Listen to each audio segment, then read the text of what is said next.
nuage est constitué de gouttelettes d'eau.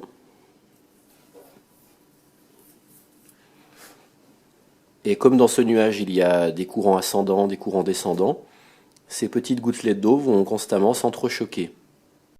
Et donc en s'entrechoquant, elles vont s'arracher des électrons, et donc elles vont se charger soit positivement, soit négativement. Les charges positives vont se retrouver en haut du nuage, et les charges négatives à la base du nuage. Le nuage va se retrouver donc chargé comme une pile, avec une accumulation de charges positives en son sommet, une accumulation de charges négatives à sa base, et du coup les charges négatives de la base du nuage vont attirer les charges positives au niveau du sol. Et quand cette tension sera trop élevée entre la base du nuage et le sol, eh bien donc il y aura une décharge électrique qui va se faire, et à ce moment-là c'est l'éclair. Quand la décharge électrique va se produire, donc l'éclair, qu'est-ce qui va se passer? Il va y avoir une libération considérable d'énergie.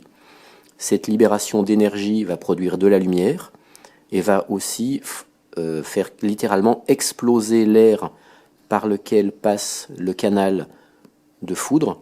Parce que donc l'air en chauffant se dilate, mais comme là la température va être extrêmement importante par cette libération d'énergie, l'air n'aura pas le temps de se dilater de façon linéaire, mais va littéralement exploser.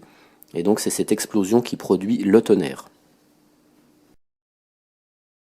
L'arc électrique qui va produire la lumière, l'éclair et le boom, le tonnerre, vont bien se produire en même temps.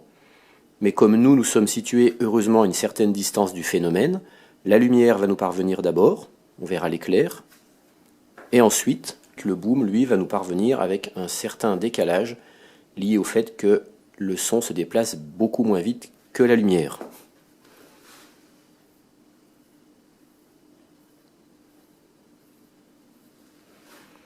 Et pour définir à quelle distance est tombé un éclair, il suffit de compter en nombre de secondes et de multiplier par à peu près 300-330 mètres à la seconde. Ce qui fait que si on compte 10 secondes entre le temps où on a vu l'éclair et le temps où on entend le tonnerre, 10 secondes fois 300 mètres, ça fait à peu près 3 km environ.